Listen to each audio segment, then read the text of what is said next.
The massive C-130 Hercules transport aircraft descended through the gray morning clouds over the Pacific Ocean, its 4 turboprop engines thundering as Captain Rachel Thompson gripped the controls with steady hands. Below her, the USS Nimitz stretched across the churning waters like a steel island, its flight deck measuring just 1,092 feet from bow to stern. What she was about to attempt had never been done before in naval aviation history. Before we jump back in, tell us where you're tuning in from, and if this story touches you, make sure you're subscribed, because tomorrow I've saved something extra special for you. Control, this is Hercules 77 requesting emergency. Landing clearance. Rachel's voice crackled through the radio, calm despite the crisis unfolding around her. The aircraft shuddered as hydraulic fluid sprayed across the cockpit windows, her primary flight controls failing one by one. Negative, Hercules 77, came the sharp reply from the carrier's air traffic control.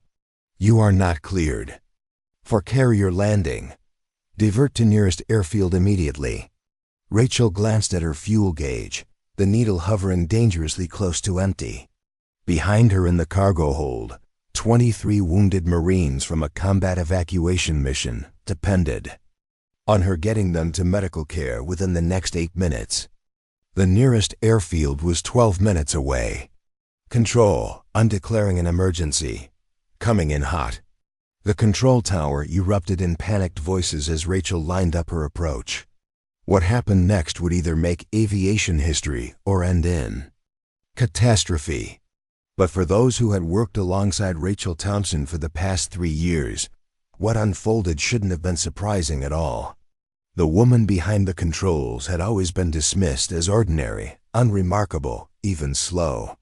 Rachel Thompson stood 5 feet 4 inches tall with shoulder-length auburn hair that she kept pulled back in a regulation bun. Her face carried the kind of understated features that people forgot moments after meeting her. At 31 years old, she possessed none of the swagger or commanding presence that characterized most military aviators. When she spoke, it was in measured tones that some interpreted as hesitation rather than careful consideration. Growing up in Cedar Falls, Iowa, Rachel had been the middle child in a family of 5, sandwiched between 2 brilliant older siblings and 2 athletic younger ones. Her sister Emma had graduated valedictorian and earned a full scholarship to Harvard Medical School. Her brother Marcus had been recruited by 3 Division I universities for football before settling on Stanford for both academics and athletics. Her younger twin sisters, Amy and Anna, had dominated the state track circuit throughout high school, both earning athletic scholarships to prestigious universities. Rachel, meanwhile, had been the steady one, the reliable one, the one who helped her mother with household tasks while her siblings pursued their remarkable achievements. Her grades were solid but not exceptional, hovering consistently in the B+ range despite her best efforts. Her teachers described her as conscientious and dependable in ways that felt more like polite dismissals than genuine praise. During parent-teacher conferences, the conversations always seemed to focus on her potential rather than her accomplishments. Rachel is a hard worker, Mrs. Henderson, her high school guidance counselor, had told her parents during her junior year. She's just not as naturally gifted as some of her peers, but that's perfectly fine. The world needs steady, reliable people too. The comment had stung more than Rachel let on. She had spent countless hours studying while her classmates seemed to absorb information effortlessly. Mathematics required her to work through problems methodically, step by step, while others arrived at answers through intuitive leaps she couldn't follow. In English class, her essays were well-researched and carefully structured, but they lacked the creative spark that earned her classmates praise and recognition. Her father, Robert Thompson, worked as a maintenance supervisor at the local John Deere plant. He was a practical man who believed in the dignity of honest work and had little patience for what he called fancy ideas. Her mother, Linda, had been a nurse before dedicating herself to raising 5 children, and she encouraged All of them defined their own paths without comparison to their siblings. But even Linda couldn't hide her pride when discussing Emma's medical school acceptance or Marcus's football achievements at family gatherings. Rachel's interest in aviation had begun almost by accident during her sophomore year of high school. Cedar Falls Regional Airport sat just outside of town, and she had taken a part-time job in the small terminal building, cleaning offices and restocking vending machines. The work was mundane, but it put her in proximity to the pilots and mechanics who operated out of the facility. She found herself lingering after her shifts, watching the small aircraft taxi and take off, fascinated by the precision required to coordinate so many moving parts. The pilots she observed seemed to inhabit a different world, one where quick decisions and technical expertise merged into something approaching artistry. She began arriving early for her shifts, studying the flight patterns and listening to radio communications between the tower and incoming aircraft. Tom Bradley, a retired Air Force pilot who ran a small flight instruction business out of the airport, noticed her interest. Tom had flown cargo planes during the Vietnam War and later worked as a commercial pilot before retiring to Cedar Falls to be closer to his grandchildren. He was a soft-spoken man in his 60s with weathered hands and kind eyes who had a gift for recognizing potential in unlikely places. Preparing and narrating this story took us a lot of time, so if you are enjoying it, subscribe to our channel. It means a lot to us. Now back to the story. "You seem interested in what we do up here," he said one afternoon as Rachel finished her cleaning rounds. "Ever think about learning to fly?" Rachel laughed, the sound carrying more nervousness than humor. "I don't think I'm smart enough for that. Flying seems like something for people who are really good at math and science." Tom studied her for a moment, noting the way she had unconsciously positioned herself to observe the flight line while they talked. "Flying isn't about being the smartest person in the room," he said. "It's about being thorough, careful, and calm under pressure. Some of the best pilots I've known weren't the ones who scored highest on their tests. They were the ones who never stopped learning and never cut corners." The conversation planted a seed that grew slowly over the following months. Rachel began spending more time at the airport, asking questions about aircraft systems and flight procedures. Tom allowed her to sit in on ground school sessions he conducted for other students, and she absorbed the information with an intensity that surprised both of them. Her first discovery flight came on her 17th birthday, a gift from Tom, who had grown fond of her quiet dedication. As the small Cessna 172 lifted off from the runway, Rachel felt something shift inside her chest. The world below arranged itself into patterns that made perfect sense from this elevated perspective. The complex systems of the aircraft seemed to organize themselves logically in her mind, each component serving a clear purpose in the larger mechanism of flight. "How did that feel?" Tom asked as they taxied back to the ramp after a 30-minute flight. Rachel struggled to find words for the experience. "Like everything finally made sense," she said eventually. "Like this is what I'm supposed to be doing." Tom smiled, recognizing the expression he had seen on the faces of natural pilots throughout his career. "We'll start your lessons next week." Rachel's parents received the news of her aviation interest with polite skepticism. Robert worried about the cost of flight training and questioned the practicality of pursuing such an expensive hobby. Linda expressed concern about the safety aspects, though she tried to be supportive of her daughter's newfound passion. Neither parent openly discouraged her, but their lukewarm response made it clear they viewed flying as a phase rather than a serious pursuit. Her siblings' reactions were more direct. Emma, home from her first year of medical school, listened to Rachel's enthusiastic descriptions of her flight lessons with the patient, expression she reserved for humor in younger family members. "That sounds like fun," she said in a tone that suggested she found it anything but. "Just make sure you don't let it interfere with your real studies." Marcus, visiting during spring break from Stanford, was more blunt. "Flying lessons? That's pretty expensive for a hobby, isn't it? What's your actual plan for after graduation? The question hit Rachel harder than she expected because she didn't have a ready answer. Her grades weren't strong enough for competitive colleges, and her family's financial situation made expensive universities impractical regardless.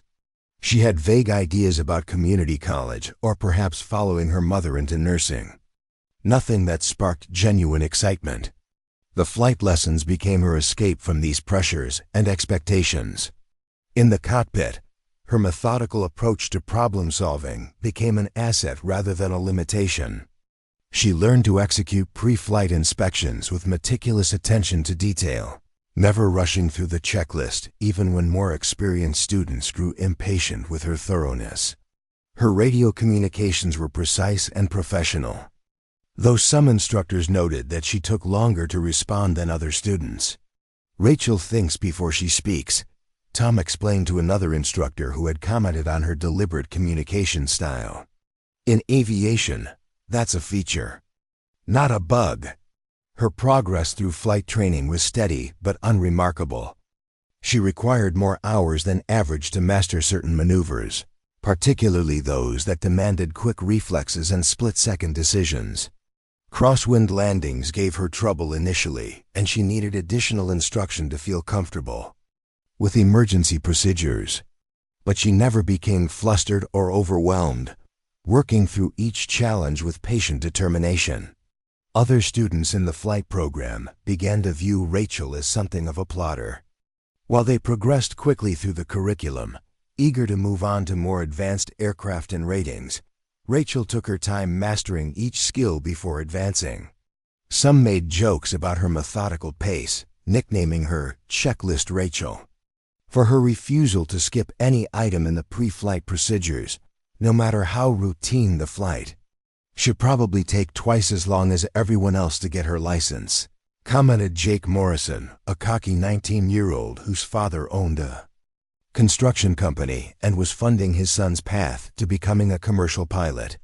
"Some people just aren't cut out for aviation."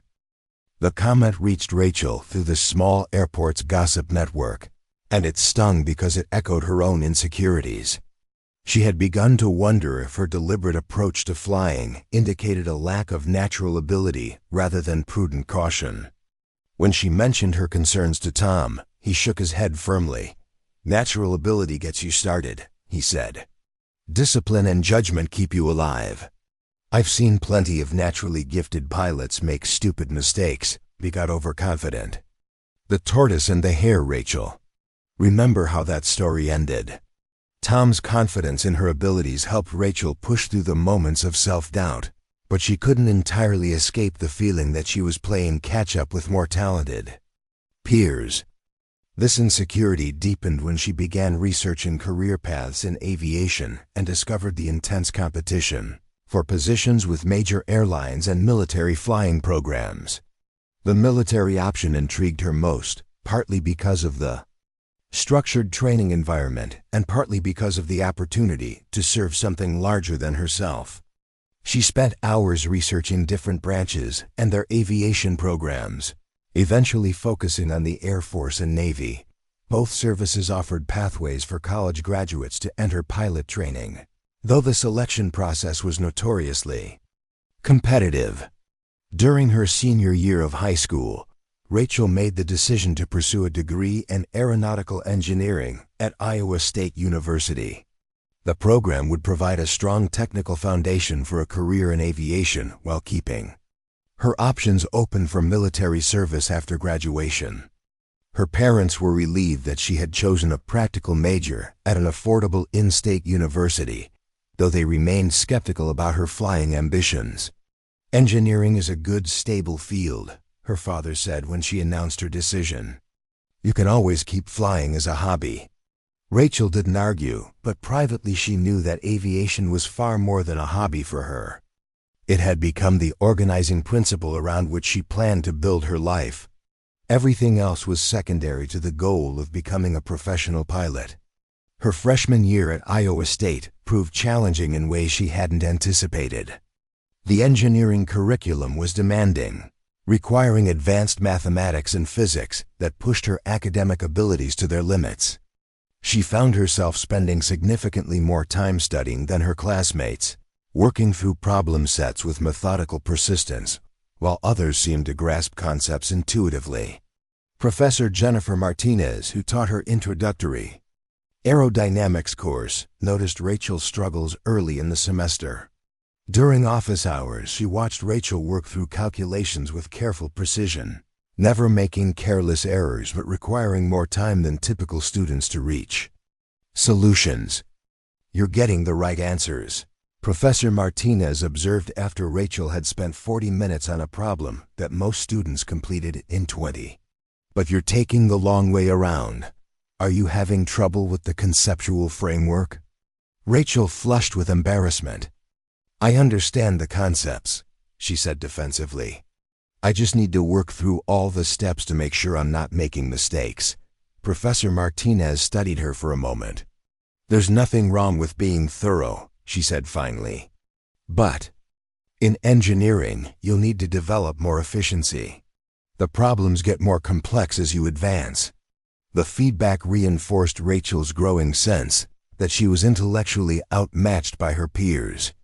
In study groups, she often found herself asking for clarification on concepts that others had already mastered. Her questions were thoughtful and demonstrated genuine understanding, but they also revealed that she was working harder than most to keep up with the pace of instruction. Her struggles in the classroom began to affect her confidence in the cockpit as well. She continued taking flight lessons at a local airport near campus, working toward her commercial pilot license, but her progress felt frustratingly slow.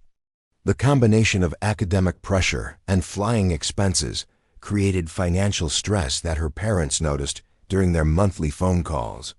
"Are you sure you're not taking on too much?" her mother asked during one conversation. "Your grades are important, and those flying lessons are expensive." Rachel assured her parents that she was managing fine, but privately she wondered if they were right. Perhaps she was overreaching, trying to pursue dreams that were beyond her capabilities. The thought of scaling back her aviation goals felt like giving up on herself, but the alternative seemed to be struggling indefinitely without clear progress. The turning point came during her sophomore year when she enrolled in a flight dynamics course taught by Dr. Michael Chun, a former Navy pilot who had transitioned to academia after retiring from active duty. Dr. Chun had flown F-18 Hornets during 2 combat deployments and later served as a test pilot before completing his PhD in aerospace engineering. Unlike other professors who focused primarily on theoretical concepts, Dr. Chun integrated real-world flying experience into his teaching. He shared stories from his military career that illustrated how engineering principles applied to actual flight operations, making the abstract mathematics more concrete and relevant. Rachel found herself genuinely engaged with the material for the first time since starting college. Dr. Chun's teaching style resonated with her methodical approach to problem solving, and she began to see connections between the engineering concepts and her practical flying experience. Her performance in the course improved dramatically, and she started participating more actively in class discussions. Dr. Chun noticed her engagement and asked her to stay after class one afternoon. "You seem to have a good intuitive grasp of flight dynamics," he said. "Do you have any practical flying experience?" Rachel described her flight training and her goal of becoming a professional pilot. Dr. Chen listened with interest, asking detailed questions about her experience and career plans. When she mentioned her struggles with the academic pace and her concerns about her suitability for aviation, he frowned. "Who told you that you weren't cut out for flying?" he asked. Rachel explained the comments from other students and her own observations about her slower progress compared to peers. Dr. Chun shook his head with obvious frustration. "I've been around aviation for 25 years, he said. "Some of the most dangerous pilots I've known were the ones who picked everything up quickly and never learned to respect the complexity of what they were doing." The fact that you're methodical and careful isn't a weakness. It's exactly what you want in someone who's going to be responsible for expensive aircraft and human lives. The conversation marked a turning point in Rachel's self-perception. Dr. Chun became an informal mentor, providing guidance on both her academic work and her aviation career planning. He encouraged her to consider military pilot training, explaining that the services valued qualities like discipline, attention to detail, and steady judgment over raw talent or quick reflexes. The military will teach you to make decisions quickly, he explained, but they can't teach you to be thorough and careful. You either have those qualities or you don't. With Dr. Chen's encouragement, Rachel began preparing for the Air Force Officer Candidate School application process during her junior year. The requirements were stringent, including physical fitness standards, medical examinations, and intensive background checks.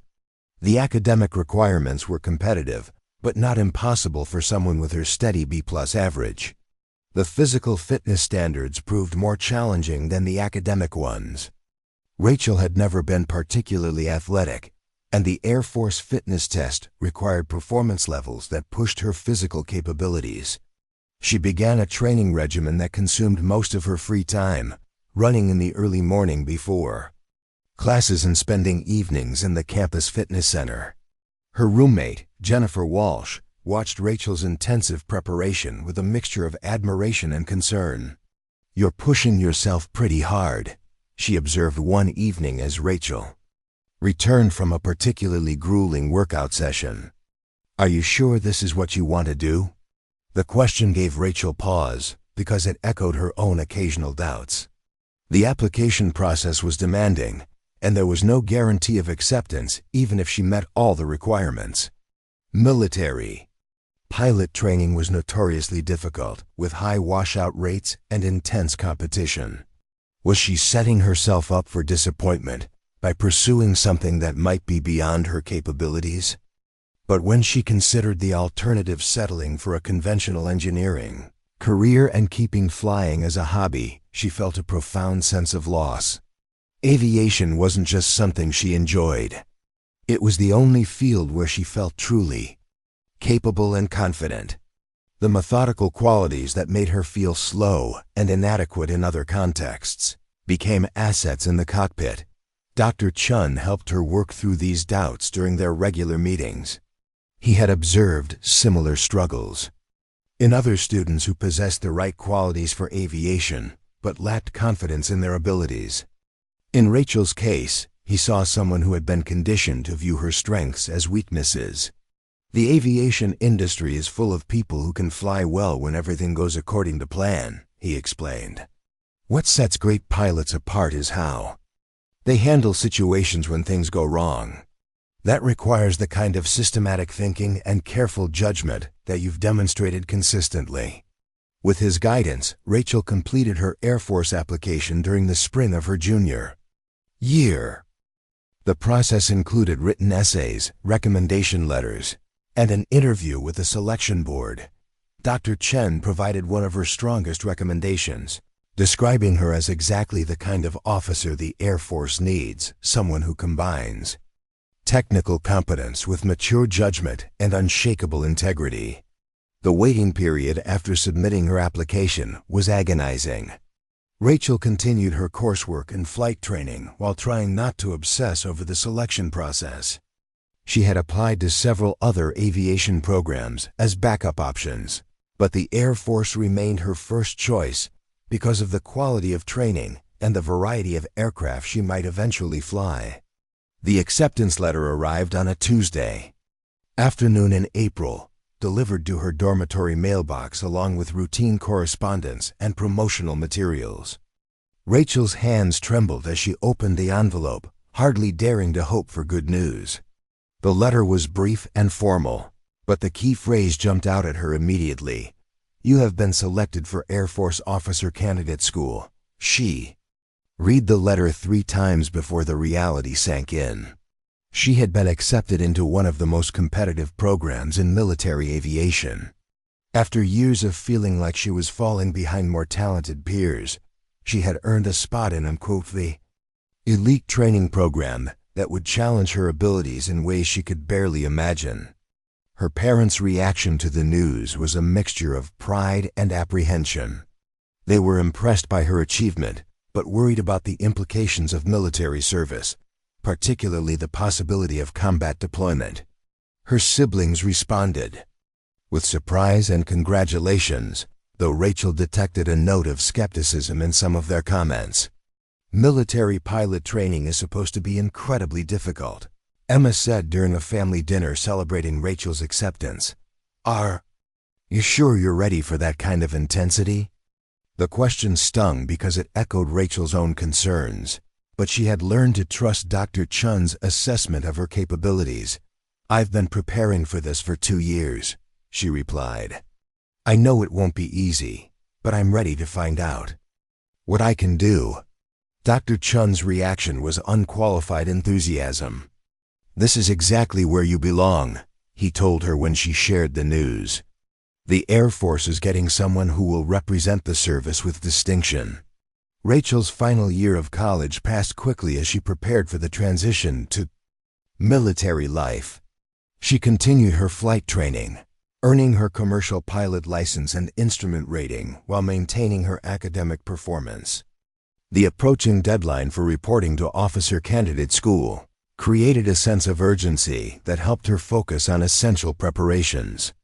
The physical fitness requirements continued to challenge her, but she had made significant improvements over the past year. Her running times met the minimum standards, and she had built enough strength to handle the physical demands of military training.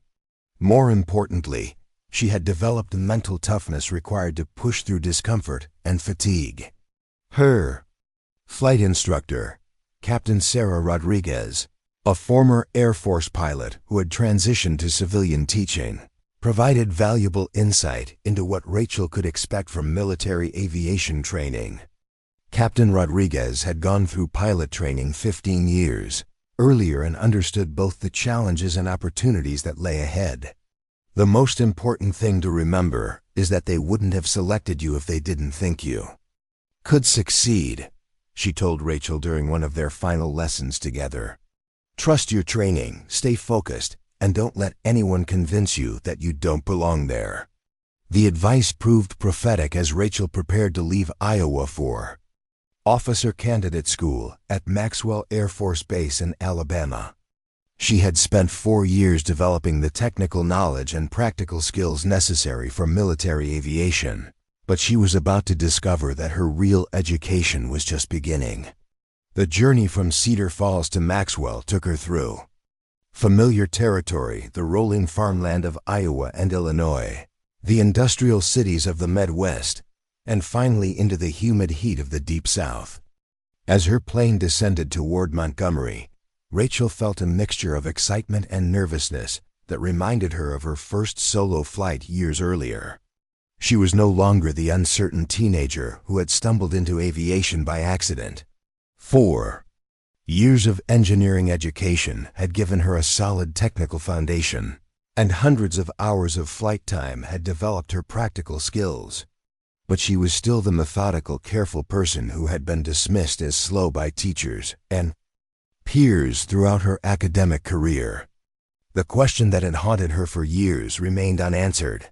Was her deliberate approach to problem solving a sign of inadequate ability, or was it the kind of mature judgment that would serve her well in high-stakes situations? Officer candidate school and the pilot training that would follow would provide the definitive answer. As the aircraft touched down at Montgomery Regional Airport, Rachel Thompson closed her eyes and thought about the journey that had brought her to this moment. Everything she had worked for during the past 4 years was about to be tested in ways she could barely imagine. The girl who had been called slow and unremarkable was about to discover whether she had what it took to fly some of the most sophisticated aircraft in the world. The real story was just beginning. The humid Alabama air hit Rachel like a wall as she stepped off the bus at Maxwell Air Force Base. Officer candidate school stretched before her like an insurmountable mountain. 12 weeks of intensive military training designed to transform civilians into Air Force officers. Around her, 93 other candidates gathered their belongings with varying degrees of confidence and apprehension. Rachel had arrived with 2 duffel bags containing everything she was permitted to bring. Her roommate assignment paired her with Kelly Martinez, a recent graduate from the University of Texas, who had majored in communications and possessed the kind of natural charisma that drew people toward her effortlessly. Within minutes of meeting, Kelly had already introduced herself to half their flight and seemed to know everyone's background story. "So what's your deal?" Kelly asked as they unpacked in their sparse dormitory room. "What made you want to join the Air Force?" Rachel explained her aviation background and her goal of becoming a pilot. Kelly listened with polite interest, though Rachel could see her making quick assessments based on first impressions. Rachel's quiet demeanor and methodical unpacking style clearly registered as unremarkable compared to some of the more dynamic personalities in their group. "That's cool," Kelly said with the kind of enthusiasm that felt genuine but superficial. "Flying must be pretty intense. I'm hoping to get into public affairs or intelligence, something that uses my communication skills." The conversation established a pattern that would define Rachel's relationships throughout officer candidate school. She was pleasant enough to get along with, but nobody saw her as particularly noteworthy or impressive. In a program filled with former college athletes, student body presidents, and academic standouts, Rachel blended into the background with almost invisible efficiency. Their training instructor, Technical Sergeant Williams, addressed the group on their first morning with the kind of intimidating presence that suggested he had broken stronger people than any of them. He was a 20-year veteran with deployments to Iraq and Afghanistan, and his weathered face showed the accumulated stress of training hundreds of officer candidates over the past decade. "Look around you," he commanded, his voice cutting through the early morning silence. "By the time this program ends, approximately 20% of you will have quit or been dismissed. Those who remain will earn the privilege of calling themselves Air Force officers, but that privilege must be earned through demonstrated competence under pressure." The warning sent a ripple of nervous energy through the assembled candidates. Rachel felt her stomach tighten, but she also experienced a familiar sense of determination. She had overcome doubts about her abilities before, and she was prepared to do it again. The first few weeks of training established a brutal routine that tested every aspect of their physical, mental, and emotional resilience. Days began at 5 in the morning with physical training that pushed most candidates beyond their previous limits. Rachel's months of preparation paid dividends during these sessions, as she consistently met the required standards without the struggle that some of her classmates experienced. Academic instruction covered military history, leadership principles, and Air Force regulations with an intensity that demanded complete attention and rapid absorption of complex information. Rachel's engineering background gave her advantages in some technical subjects, but she found herself working harder than most to keep up with the pace of instruction. During leadership exercises, the differences between candidates became more apparent. Kelly Martinez emerged as a natural leader, able to motivate groups and communicate effectively under pressure. David Chun, a former college football captain, demonstrated the kind of commanding presence that made others want to follow his direction. Sarah Wilson, who had graduated summa cum laude from Stanford, impressed instructors with her analytical abilities and quick decision-making. Rachel's contributions to these exercises were solid but unremarkable. She completed assigned tasks thoroughly and reliably, but she rarely stood out as exceptional in any particular area. Her careful, methodical approach to problem-solving served her well in individual assessments, but it didn't translate into the kind of dynamic leadership that instructors seemed to value most highly. 3 weeks into the program, Rachel received her first negative evaluation during a group leadership exercise. She had been assigned to lead a team through a simulated crisis scenario, coordinating the evacuation of personnel from a damaged facility. Her plan was sound and comprehensive, but she had taken too long to develop it, while other team leaders made quicker decisions with less thorough analysis. "Candidate Thompson," Sergeant Williams said during the post-exercise debrief, "your solution was technically correct, but leadership often requires making good decisions quickly rather than perfect decisions slowly. In combat situations, hesitation can be more dangerous than imperfection." The criticism hit Rachel hard because it echoed feedback she had received throughout her academic career. She was beginning to wonder if her deliberate approach to decision-making was fundamentally incompatible with military leadership expectations. The doubt was reinforced by conversations with other candidates who seemed to navigate the program's demands with greater ease. "I don't know how you stay so calm," Kelly told her one evening as they prepared for the next day's evaluations. "This whole program makes me feel like I'm barely keeping my head above water, but you always seem so steady." Rachel appreciated the compliment, but she wasn't sure steadiness was what the Air Force wanted from its future pilots. The most successful candidates in their class were the ones who demonstrated quick reflexes, aggressive confidence, and the ability to make split-second decisions under pressure. Her careful, analytical approach seemed increasingly out of place in an environment that rewarded boldness over prudence. The academic portion of Officer Candidate School included extensive study of aviation principles, aircraft systems, and flight operations. Rachel excelled in these subjects, drawing on her engineering background and flight experience to understand complex concepts that challenged other candidates. Her test scores consistently ranked in the top 10% of the class, earning recognition from instructors who had initially overlooked her potential. Captain Jennifer Foster, who taught advanced aircraft systems, noticed Rachel's exceptional performance and asked her to stay after class one afternoon. Captain Foster had been a cargo pilot before transitioning to instruction, and she understood the challenges facing women in military aviation. "Your test scores in my class have been outstanding," she told Rachel. "But I notice you don't seem very confident during class discussions. Are you having trouble with the material?" Rachel explained that she understood the concepts well but preferred to think through her responses carefully before speaking. Captain Foster nodded with understanding, recognizing a pattern she had seen in other technically competent but less assertive students. "Competence without confidence won't get you very far in pilot training," she warned. "The instructors need to see that you trust your own knowledge and judgment. If you second-guess yourself constantly, they'll assume you're not ready for the responsibility of flying Air Force aircraft." The feedback forced Rachel to confront an uncomfortable truth about her self-presentation. She had developed expertise in aviation through years of dedicated study and practice, but she still carried herself like someone who wasn't sure she belonged in elite company. The imposter syndrome that had plagued her throughout college was undermining her performance even when her technical knowledge was superior to her peers.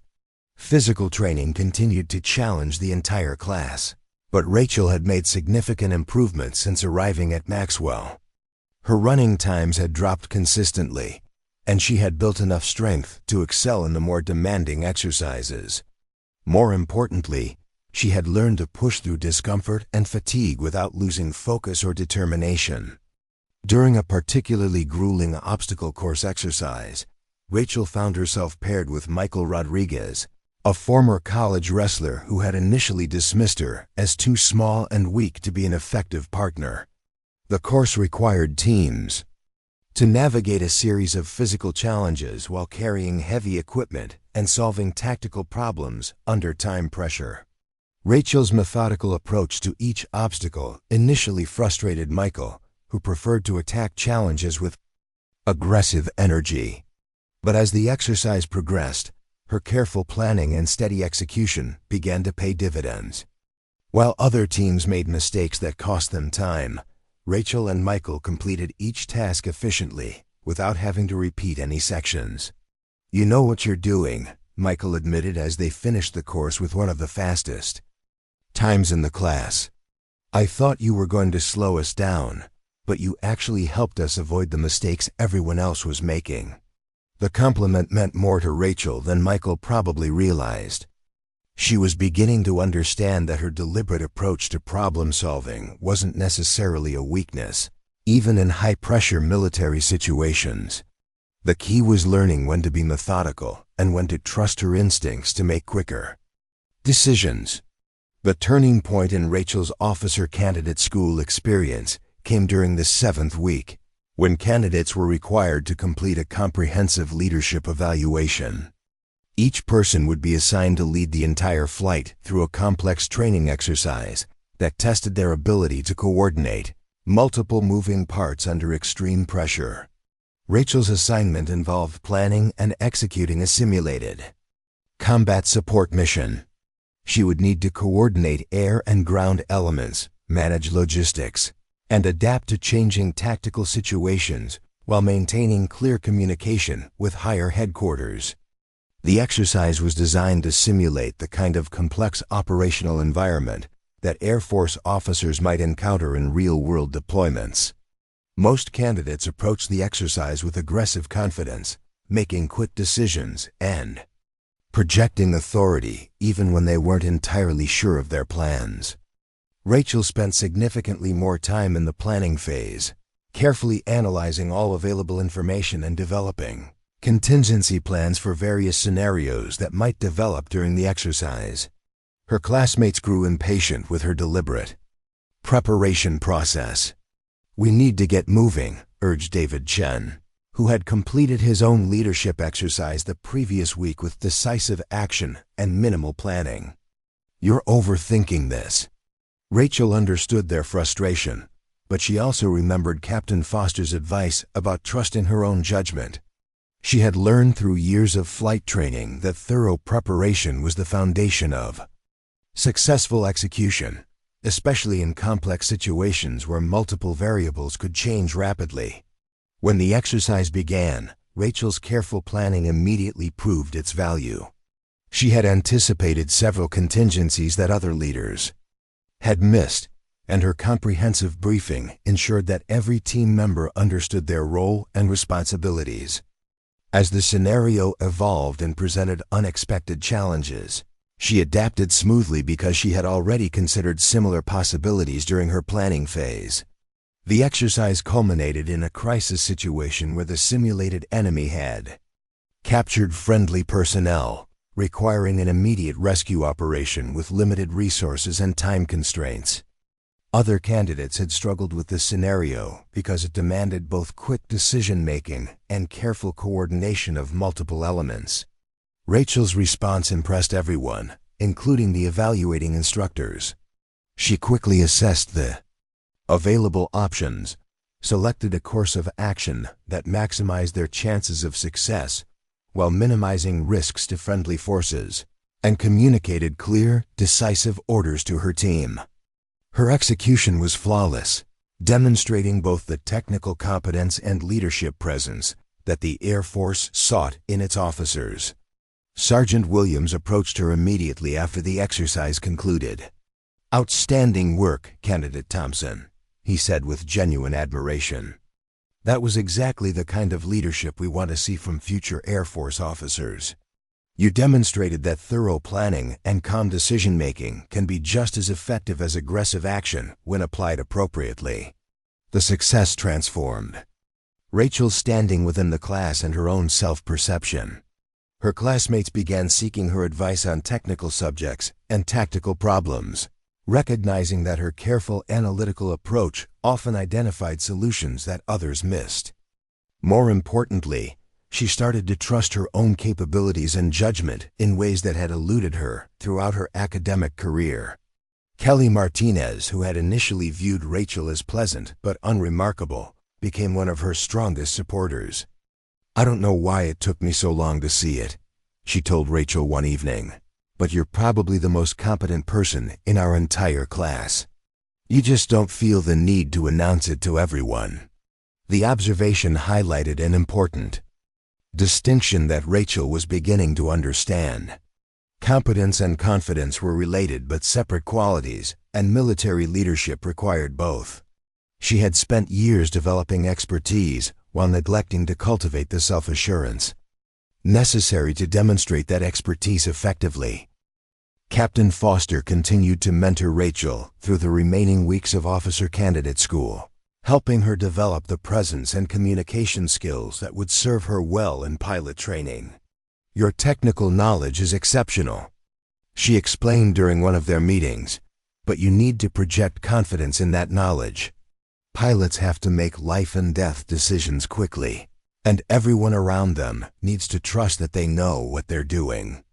The feedback helped Rachel understand that her careful, methodical approach to problem-solving was actually an asset in aviation, but only if she learned to apply it with appropriate speed and confidence. She began practicing making quicker decisions during training exercises, trusting her analytical abilities to guide her even when she didn't have time for exhaustive analysis. Her performance during the final weeks of officer candidate school reflected this evolution. She completed leadership assignments with growing confidence, earning consistently high evaluations from instructors who had initially overlooked her potential. Her academic performance remained strong, and her physical fitness had improved to the point where she exceeded all minimum standards. The graduation ceremony took place on a crisp autumn morning, with families gathered to witness the transformation of civilians into Air Force officers. Rachel's parents had flown in from Iowa, their pride evident despite their lingering concerns about her chosen career path. Dr. Chun had also made the trip, representing the academic mentors who had supported her journey. As Rachel crossed the stage to receive her commission as a second lieutenant, she felt a profound sense of accomplishment that went beyond the immediate achievement.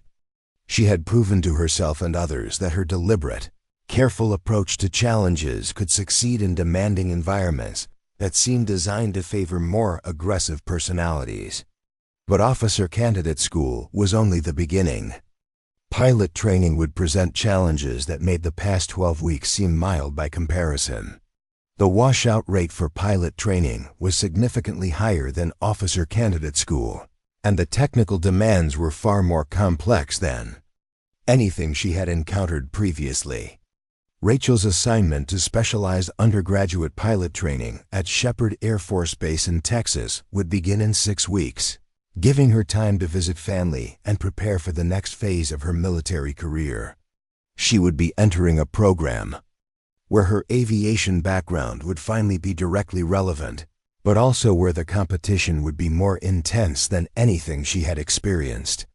The question that had haunted her throughout officer candidate school remained unanswered. Was her methodical approach to problem-solving compatible with the split-second decision-making demands of military aviation? She was about to find out. In the most demanding training environment the Air Force had to offer. During her brief leave period between officer candidate school and pilot training, Rachel returned to Cedar Falls to spend time with her family and reflect on her experiences. The transformation she had undergone was apparent to everyone who knew her. She carried herself with a new sense of confidence and purpose that reflected her military training and growing self-assurance. Her conversation with Dr. Chun proved particularly meaningful. He had followed her progress through officer candidate school and was impressed by the leadership evaluation she had shared with him. "You've learned to trust your own abilities," he observed during their meeting. "That was always the missing piece. You had the technical knowledge and practical skills, but you needed to develop confidence in your judgment." The insight was accurate, but Rachel knew that pilot training would test that confidence in ways she could barely imagine. She would be flying high-performance aircraft that demanded precise control and split-second reactions. The margin for error would be minimal, and the consequences of mistakes could be catastrophic. Her family's reaction to her commissioned officer status was a mixture of pride and continued concern. Her siblings were genuinely impressed by her achievement, though some still seemed surprised that their methodical, unassuming sister had succeeded in such a demanding environment. Her parents worried about the dangers inherent in military aviation, but recognized that Rachel had found her calling. "You seem different," her mother observed during a quiet conversation. "More confident. Like you finally know who you're supposed to be." The comment touched on something Rachel had been feeling, but hadn't articulated. The years of academic struggle and self-doubt had given way to a clearer understanding of her strengths and capabilities. She was still the same careful, analytical person she had always been, but she had learned to view those qualities as assets rather than limitations. As she prepared to leave for Shepherd Air Force Base, Rachel felt a mixture of excitement and apprehension that reminded her of her first day at officer candidate school. She had proven that she could succeed in military training, but pilot training would be the ultimate test of whether she belonged in military aviation. The drive from Iowa to Texas gave her time to mentally prepare for the challenges ahead. She would be competing with some of the most talented and motivated people the Air Force had to offer, many of whom had dreamed of becoming pilots since childhood. Her own path to aviation had been less direct, but she believed that her unique background and perspective might actually give her advantages that weren't immediately apparent. Shepherd Air Force Base appeared on the horizon like a mirage in the Texas heat, its runways stretching across the flat landscape in geometric precision. As Rachel drove through the main gate, she felt the same mixture of nervousness and determination that had carried her through every major transition in her life. The next 18 months would determine whether she had what it took to become an Air Force pilot, or whether her dreams would end in the most public and disappointing way possible. The pilot training program she was about to enter had a washout rate approaching 50%. Students were eliminated for academic failures, flight performance deficiencies, medical issues, and sometimes simply for lacking the indefinable qualities that made great pilots. Rachel Thompson, the girl who had been called slow and unremarkable throughout her academic career, was about to discover whether she possessed those qualities in sufficient measure to succeed where so many others had failed. The real test was just beginning. The T-6 Texan II sat on the flight line at Shepherd Air Force Base like a predator waiting to strike. Its sleek white fuselage gleamed in the Texas morning sun, the distinctive blue and red training markings identifying it as one of the most sophisticated training aircraft in the world. For Rachel Thompson, the sight represented both the culmination of years of preparation and the beginning of the most challenging phase of her military career. Specialized undergraduate pilot training would compress what civilian pilots learned over years into 18 months of intensive instruction.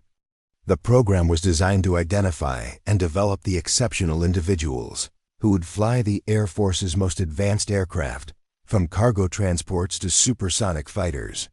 Of the 62 students beginning the program with Rachel, fewer than 30 would graduate with their pilot wings. Her first instructor pilot was Captain Brian Sullivan, a former fighter pilot who had transitioned to training duties after completing 2 combat deployments. Captain Sullivan had a reputation for being demanding but fair, with an ability to identify student weaknesses early in the training process. He was also known for his direct communication style, which sometimes came across as harsh to students who weren't prepared for unvarnished feedback. "Your flying experience gives you some advantages," he told Rachel during their initial meeting, "but it might also work against you. Civilian flying habits can be hard to break, and military aviation requires a completely different mindset. You'll need to forget everything you think you know and start from scratch." The warning proved prophetic during Rachel's first few flights. Her careful, methodical approach to aircraft operations, which had served her well in civilian training, translated poorly to the fast-paced environment of military flying. Captain Sullivan expected immediate responses to his instructions, crisp radio communications, and precise aircraft control that left no room for hesitation or second-guessing. "You're flying like you're giving scenic tours," he told her after a particularly frustrating training flight. Military pilots need to make decisions quickly and execute them precisely. There's no time for extended deliberation when you're flying formation or operating in controlled airspace. The criticism stung because it echoed feedback Rachel had received throughout her academic and military career. She was beginning to wonder if her deliberate decision-making style was fundamentally incompatible with the demands of military aviation. The doubt was reinforced by comparing her progress to other students who seemed to adapt more quickly to the military flying environment. Lieutenant Mark Stevens, who had been a college athlete before entering the Air Force, demonstrated the kind of aggressive confidence that instructors seemed to value. He made quick decisions in the cockpit, communicated with crisp authority, and showed no hesitation when facing new challenges. During debriefings, instructors praised his natural pilot instincts and command presence. Lieutenant Jennifer Walsh had earned a degree in aerospace engineering from MIT and possessed the kind of analytical intelligence that allowed her to understand complex aircraft systems intuitively. She excelled in academic subjects and demonstrated exceptional spatial awareness during flight training. Her progress through the program was smooth and confident, earning consistent praise from instructors. Rachel found herself struggling to keep pace with these standout performers. Her academic performance was solid, but not exceptional. Her flight skills were developing steadily, but without the dramatic breakthroughs that characterized the most successful students. Most troubling, she sensed that instructors were beginning to view her as competent, but unexceptional, the kind of student who might complete the program without ever truly excelling. The first major milestone in pilot training was the contact phase, where students learned basic aircraft handling, navigation, and emergency procedures. Rachel's performance during this phase was characterized by steady improvement rather than natural brilliance. She required more practice than some students to master certain maneuvers, particularly those that demanded quick reflexes and split-second timing. Formation flying proved especially challenging. The training required students to maintain precise positioning relative to other aircraft while executing complex maneuvers at high speed. Captain Sullivan pushed Rachel hard during these exercises, demanding tighter formations and quicker responses to his commands. "You're thinking too much," he told her during one particularly difficult session. Formation flying is about instinct and feel, not calculation. You need to trust your eyes and hands, not your brain. The advice was difficult for Rachel to implement because analytical thinking had been her strength throughout her aviation training. She had learned to fly by understanding the aerodynamic principles that governed aircraft behavior, studying weather patterns, and methodically working through emergency procedures. The instinctive reactive approach that Captain Sullivan advocated felt foreign and uncomfortable. Her struggles became apparent to other students, who began to view her as someone who was falling behind the pace of instruction. During informal conversations in the squadron, she overheard comments about her overthinking problems and her tendency to fly like a computer programmer. The observations weren't malicious, but they reinforced her growing sense that she didn't fit the mold of a successful military pilot. "She's technically proficient," she heard Lieutenant Stevens tell another student, "but she doesn't have that fighter pilot edge. Too cautious, too analytical. Probably better suited for cargo or tanker operations." The comment hit Rachel harder than she expected because it reflected her own fears about her suitability for high-performance aviation she had dreamed of flying fighters since discovering her passion for aviation, but she was beginning to wonder if her personality and decision-making style were better suited for less demanding aircraft. Captain Sullivan seemed to reach a similar conclusion during Rachel's mid-phase evaluation. He acknowledged her technical competence and steady improvement, but he also noted concerns about her adaptability to high-stress situations and her tendency to overanalyze tactical problems. Lieutenant Thompson demonstrates solid fundamental skills and exceptional knowledge of aircraft systems, he wrote in his evaluation. However, she exhibits hesitation in dynamic situations that require immediate decision-making. Recommend continued training with emphasis on developing more aggressive decision-making techniques. The evaluation was professionally worded, but Rachel understood its implications. She was being identified as a student with limitations that might prevent her from advancing to high-performance aircraft. The Air Force needed pilots who could make life-and-death decisions in milliseconds, not careful analysts who required time to process information before acting. The feedback forced Rachel to confront a fundamental question about her approach to flying and decision-making. Could she learn to trust her instincts and make quicker decisions, or was she doomed to remain a technically competent but limited pilot? The answer would determine not only her immediate success in pilot training, but also the trajectory of her entire military career. Her academic performance remained strong throughout the contact phase, earning recognition from instructors who appreciated her thorough understanding of aircraft systems and flight operations. Major Patricia Hendricks, who taught advanced aerodynamics, noted Rachel's exceptional grasp of complex technical concepts and her ability to explain difficult principles to struggling classmates. "You have one of the best technical minds I've seen in pilot training," Major Hendricks told her after a particularly successful academic session. "Your understanding of aerodynamics and aircraft systems is graduate-level quality. The question is whether you can learn to apply that knowledge more intuitively during actual flight operations."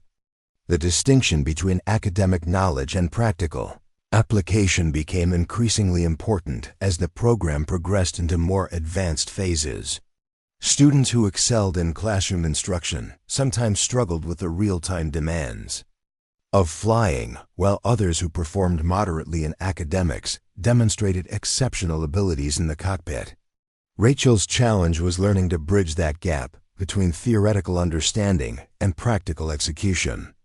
She knew how aircraft systems worked and could calculate optimal flight profiles with mathematical precision, but she struggled to translate that knowledge into the kind of instinctive responses that military flying demanded. The instrument phase of training introduced new challenges that played to some of Rachel's strengths while exposing other weaknesses. Flying solely by reference to instruments required the kind of systematic thinking and procedural discipline that she had developed throughout her aviation training. Her performance improved noticeably during this phase, earning praise from instructors who had previously criticized her hesitation in visual flying situations. Captain Lisa Rodriguez, who supervised instrument training, recognized Rachel's methodical approach as an asset rather than a limitation. "Some students try to fly instruments by feel," she explained to Rachel during a debriefing session. "That works until they encounter unusual situations or equipment failures. Your systematic approach to instrument interpretation will serve you while in challenging weather conditions or emergency situations." The positive feedback was encouraging, but Rachel understood that instrument flying represented only one aspect of military aviation. The most challenging phases of training lay ahead, including formation flying, low-level navigation, and tactical maneuvering that would test every aspect of her flying abilities. Formation flying continued to challenge her throughout the program. The training progressed from basic two-ship formations to complex, multi-aircraft maneuvers that required precise timing and coordination. Rachel's analytical approach to the task meant that she understood the principles involved better than most students, but she struggled to execute the maneuvers with the smooth confidence that instructors expected. Lieutenant Walsh excelled at formation flying, demonstrating the kind of natural spatial awareness that made precise positioning seem effortless. During debriefings, instructors praised her fighter pilot instincts and predicted that she would excel in advanced tactical training. Her success highlighted the gap between academic understanding and practical execution that continued to frustrate Rachel. "Formation flying isn't about understanding," Captain Sullivan explained to Rachel after another challenging session.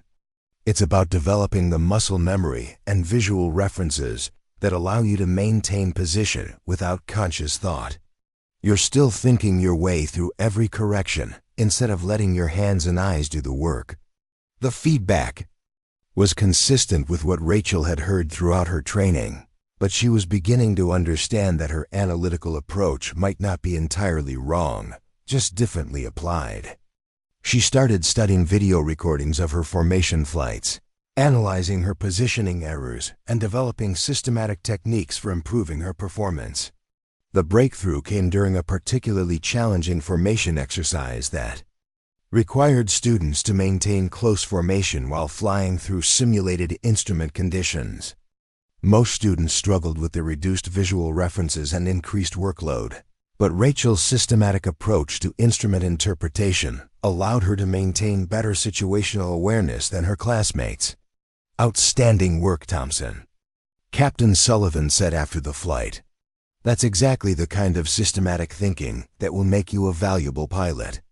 You maintained better formation integrity than anyone else in your class because you trusted your instruments and flew precisely rather than trying to guess your way through the exercise." The praise was significant because it represented the first time an instructor had identified Rachel's methodical approach as a positive attribute rather than a limitation. She was beginning to understand that her analytical thinking could be an asset in military aviation if applied appropriately to situations that rewarded systematic problem-solving. The navigation phase introduced challenges that perfectly suited Rachel's strengths. Students were required to plan and execute long-distance flights using a combination of visual landmarks, electronic navigation aids, and dead reckoning techniques. The training demanded careful preparation, precise execution, and the ability to adapt to changing conditions during flight. Rachel excelled during this phase, earning consistently high scores on navigation exercises that challenged other students. Her thorough flight planning and systematic approach to course corrections allowed her to arrive at designated points with remarkable precision, often within seconds of her planned arrival time. Major James Patterson, who supervised navigation training, recognized Rachel's exceptional performance and asked her to assist with instructing struggling students. "Your approach to flight planning is textbook perfect," he told her. "More importantly, you execute your plans with the kind of precision that military aviation demands. That's exactly what we're looking for in professional pilots." The positive feedback helped rebuild Rachel's confidence after weeks of criticism about her decision-making speed and formation flying struggles. She was discovering that military aviation valued different skills in different contexts, and her systematic approach was highly valued in situations that required careful planning and precise execution. Low-level flying introduced yet another set of challenges that tested different aspects of pilot ability.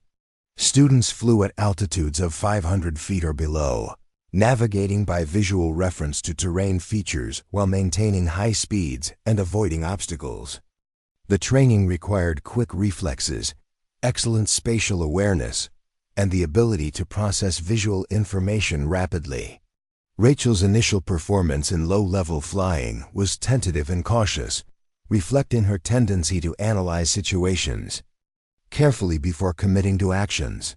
Captain Sullivan pushed her to fly more aggressively, arguing that low-level navigation required bold decision-making and immediate responses to changing terrain features. "Low-level flying is all about commitment," he explained during a post-flight debriefing.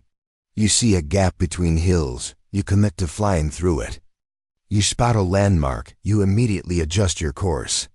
There's no time for second-guessing or extended analysis." The training forced Rachel to develop new flying skills that felt uncomfortable and unfamiliar. She had to learn to trust her initial visual assessments and make course corrections based on incomplete information. The process was mentally exhausting because it required her to override her natural tendency toward careful analysis. Gradually, she began to understand that different phases of flight required different decision-making approaches. Navigation planning benefited from her systematic analytical thinking, But low-level execution required more intuitive responses based on visual pattern recognition. The key was learning when to apply each approach appropriately. Her performance in low-level flying improved steadily as she developed confidence in her visual navigation skills. She learned to scan terrain features efficiently, identify navigation, checkpoints quickly, and make course corrections without extensive deliberation. The improvement came from practice and repetition rather than sudden insight, reflecting her typical learning pattern. The tactical phase of pilot training introduced the most demanding challenges of the entire program.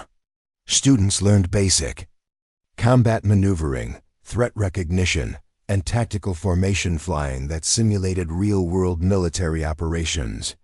The training required split-second decision-making, aggressive maneuvering, and the ability to maintain situational awareness.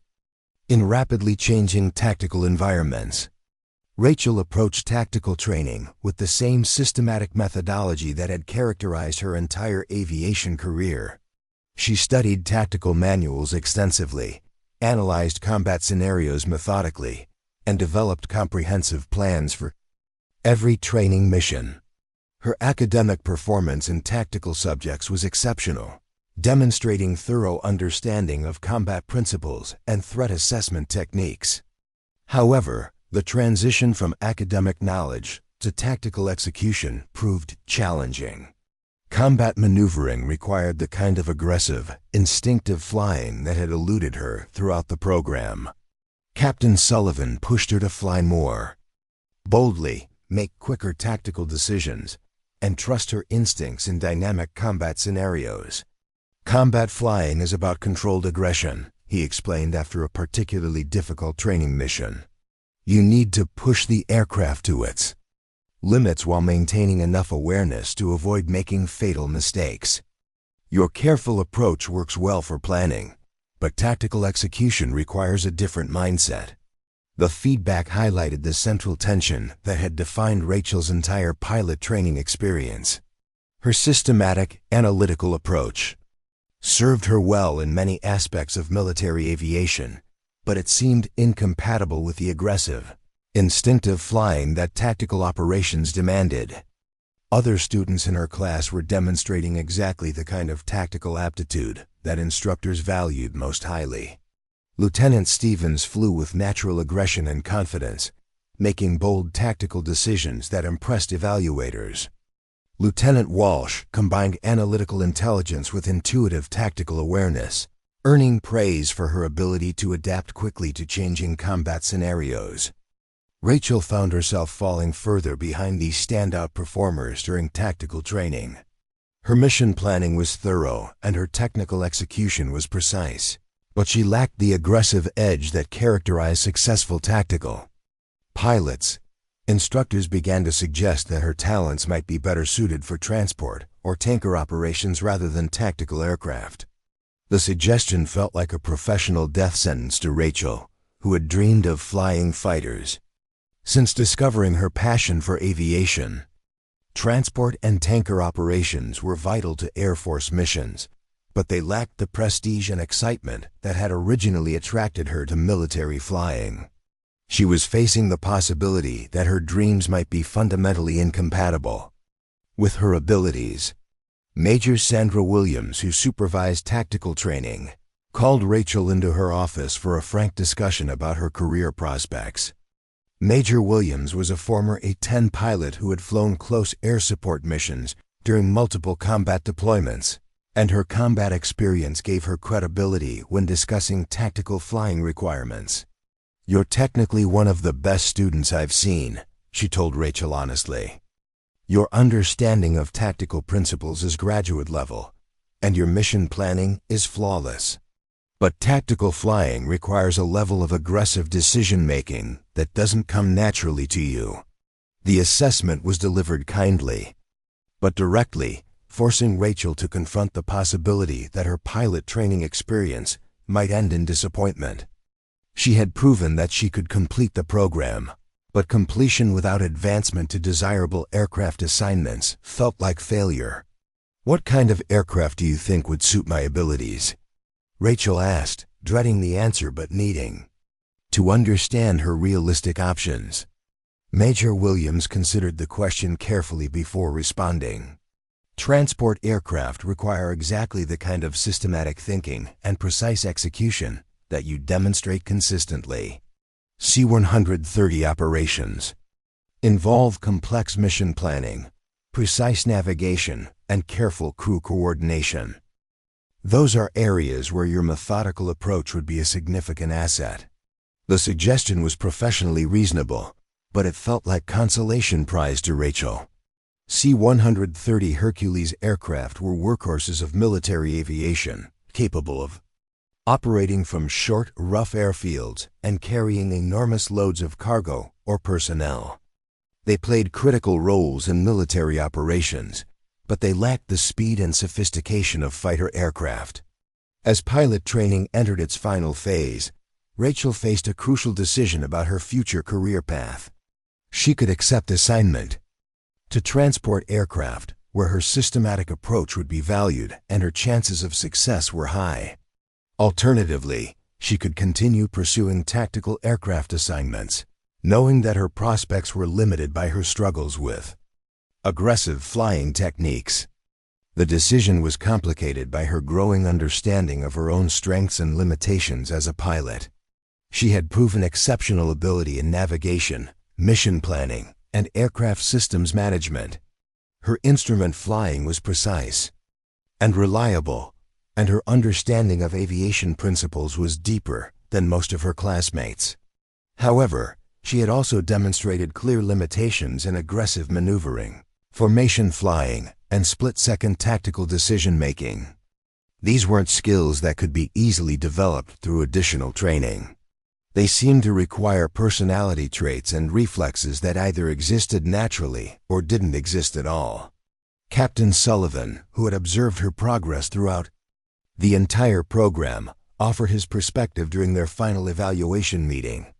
"You've developed into a solid, competent pilot," he told her. "More importantly, you've learned to apply your analytical strengths appropriately while developing new skills in areas that initially challenged you." The evaluation was positive, but notably lacking in the enthusiasm that characterized assessments of top performers. Rachel understood that she had succeeded in pilot training without truly excelling, achieving competence without distinction in a program designed to identify exceptional talent. Her final class ranking reflected this pattern. She graduated in the middle third of her class, with strong academic scores and adequate flight performance ratings. The ranking was sufficient to earn her pilot wings, but it limited her options for aircraft assignments and future career progression. The aircraft assignment process confirmed what Rachel had already begun to accept. While top graduates received assignments to fighter aircraft and other high-performance platforms, Rachel was offered a position flying C-130 transport aircraft. The assignment would take her to Little Rock Air Force Base in Arkansas, where she would undergo additional training specific to cargo and personnel transport operations. The night before graduation, Rachel sat alone in her dormitory room, reflecting on the 18 months that had transformed her from a civilian engineer into a military pilot. She had achieved her goal of earning pilot wings, but the journey had been humbling in ways she hadn't anticipated. Throughout her academic career, Rachel had been told that her careful, methodical approach indicated limited ability. Pilot training had taught her that those same qualities could be assets in appropriate contexts, but they also imposed real limitations on certain types of flying. She was a competent pilot, but not the aggressive, instinctive aviator that tactical operations demanded. The realization was disappointing, but also liberating. She no longer needed to prove that she could excel in every aspect of aviation. Instead, she could focus on developing expertise in areas that matched her natural strengths and interests. Transport operations offered opportunities for complex mission planning, international flying, and humanitarian operations that could be deeply satisfying. Lieutenant Jennifer Walsh, who had received an assignment to F-16 fighters, stopped by Rachel's room to offer congratulations and perspective. "You should be proud of what you've accomplished," she said sincerely. "Pilot training is designed to break people, and you not only survived but graduated with solid performance ratings." The conversation helped Rachel understand that her pilot training experience, while different from what she had originally envisioned, represented genuine achievement. She had proven that her systematic approach to problem-solving could succeed in demanding environments, even if it didn't match the aggressive profile that tactical flying required. Graduation day arrived with the kind of crisp autumn weather that made flying seem magical. As Rachel walked across the stage to receive her pilot wings, she felt a complex mixture of pride, relief, and anticipation. She had earned the right to call herself an Air Force pilot, joining an elite group of aviators who would be entrusted with some of the military's most sophisticated aircraft. Her parents and Dr. Chun attended the ceremony, their pride evident. Despite their incomplete understanding of the challenges she had overcome, they saw the successful completion of an elite training program, but they couldn't fully appreciate the personal growth and self-discovery that had characterized her 18-month journey. As the ceremony concluded and new pilots celebrated with families and friends, Rachel Thompson looked toward the flight line where T-6 training aircraft sat ready for the next class of student pilots. In a few weeks, she would report to Little Rock Air Force Base to begin training on the C-130 Hercules, an aircraft that would challenge her abilities in entirely new ways. The girl who had been called slow and unremarkable throughout her academic career had become a military pilot, but her story was far from over. The C-130 would demand every skill she had developed and test capabilities she didn't know she possessed. The most dramatic chapter of her aviation career was still ahead, waiting in the skies above places she had never imagined visiting. The real test was yet to come.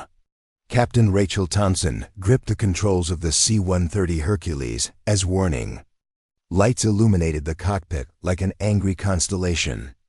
23 wounded Marines lay strapped to stretchers in the cargo bay behind her, their medical evacuation from a forward operating base in Afghanistan, now complicated by a cascading series of mechanical failures that threatened to turn a routine mission into a catastrophe. "Hydraulic system failure confirmed," called out her co-pilot, Lieutenant Marcus Webb, his voice tight with controlled tension. "Primary flight controls are degraded. We're losing pressure across all systems." Rachel's eyes swept across the instrument panel with practiced efficiency, her mind calculating options with the methodical precision that had once been criticized as too slow for military aviation. The nearest airfield suitable for a damaged 100 to 130 was 22 minutes away. Their critically wounded passengers might not have 22 minutes. Below them, the USS Nimitz cut through the Pacific waters, its massive flight deck offering salvation if the impossible could be accomplished. No C-130 had ever attempted a carrier landing. The physics seemed prohibitive, the risks astronomical. But as Rachel studied their deteriorating situation, her analytical mind began processing variables that others would dismiss as hopeless. 3 years of flying C-130s had taught her that the massive transport aircraft possessed capabilities that most pilots never fully explored. Her reputation in the 317th Airlift Wing had evolved from the technically competent but unremarkable pilot who had graduated from training to something approaching legend among those who flew the most challenging missions. The transformation had begun during her first year at Little Rock Air Force Base, where her systematic approach to flight planning and mission execution had initially been viewed as excessive caution by more experienced pilots. Captain Steve Morrison, her first aircraft commander, had watched her spend hours analyzing weather patterns and calculating fuel loads with mathematical precision that seemed unnecessary for routine cargo flights. "Thompson overthinks everything," he had told other pilots in the squadron. "She'll spend 3 hours planning a flight that should take 30 minutes. probably worried she'll make a mistake. The criticism stung because it echoed familiar themes from her training experience. But Rachel had learned to trust her methodical approach regardless of others' opinions. Her comprehensive mission planning began paying dividends when the squadron faced increasingly complex deployment requirements that challenged conventional operational techniques. Her breakthrough moment had come during a humanitarian relief mission to Haiti following a devastating earthquake. The mission required delivering medical supplies to a remote airstrip with a damaged runway, questionable approach lighting, and no ground control services. Most pilots viewed the operation as routine cargo delivery with slightly elevated risk factors. Rachel spent 2 days analyzing satellite imagery of the airstrip, studying weather patterns unique to the mountainous terrain, and calculating precise fuel loads that would allow maximum cargo while maintaining safety margins for unexpected delays. Her planning identified potential hazards that mission briefers had overlooked, including seasonal wind patterns that could create dangerous turbulence during approach. The actual mission validated every aspect of her careful preparation. Weather conditions deteriorated exactly as she had predicted, forcing other aircraft to abort their approaches. Rachel executed a precision landing in marginal conditions, delivering critical medical supplies that saved dozens of lives. Her systematic preparation had transformed a potentially failed mission into a humanitarian success. Colonel Patricia Hayes, the wing commander, called Rachel into her office following the Haiti mission. "Your mission planning for that operation was exceptional," she said. "You identified hazards and developed solutions that our standard briefing process missed entirely. That's exactly the kind of thinking we need for our most challenging missions." The recognition marked a turning point in Rachel's military career. Rather than being viewed as overly cautious, her methodical approach began to be seen as a valuable asset for complex operations. She was assigned to increasingly difficult missions that required precise planning and flawless execution under challenging conditions. Her reputation grew through a series of successful missions that other pilots might have approached with less thorough preparation. An evacuation flight from a contested airstrip in Iraq, a precision airdrop of supplies to isolated troops in Afghanistan, a medical evacuation from a remote island during a Pacific typhoon. Each mission reinforced her growing reputation as the pilot commanders chose when conventional approaches weren't sufficient. The respect of her peers followed gradually, beginning with pilots who had flown with her on these challenging missions. Captain Lisa Rodriguez, who had served as her co-pilot during several high-risk operations, became one of her strongest advocates within the squadron. "Rachel sees things that other pilots miss," she explained to newcomers. "She doesn't just plan flights. She anticipates problems and develops solutions before anyone else realizes there might be an issue. When conditions get really challenging, she's the pilot you want in the left seat." The praise reflected a fundamental shift in how Rachel's colleagues viewed her abilities. Her careful, analytical approach was no longer seen as hesitation or overcaution. Instead, it was recognized as the kind of systematic thinking that distinguished exceptional pilots from merely competent ones. Her technical expertise became legendary within the C-130 community. She could calculate complex weight and balance problems in her head, navigate using dead reckoning with remarkable accuracy, and execute precision landings in conditions that challenged other pilots. More importantly, she had developed an intuitive understanding of the aircraft's capabilities that allowed her to push operational limits safely. Major David Chen, who had initially questioned her aggressive tendencies during tactical training, observed her evolution with growing admiration. "Rachel has learned to be aggressive when the mission requires it," he told the wing commander during a performance evaluation. "But her aggression is calculated and controlled, based on thorough understanding rather than instinct alone." The assessment captured an important truth about Rachel's development as a military pilot. She had learned to make quick decisions when circumstances demanded immediate action, but those decisions were informed by comprehensive preparation and deep technical knowledge. Her systematic approach hadn't disappeared. It had evolved into a more sophisticated form of aviation expertise. Now, facing the most challenging decision of her flying career, all of that experience crystallized into a moment of absolute clarity.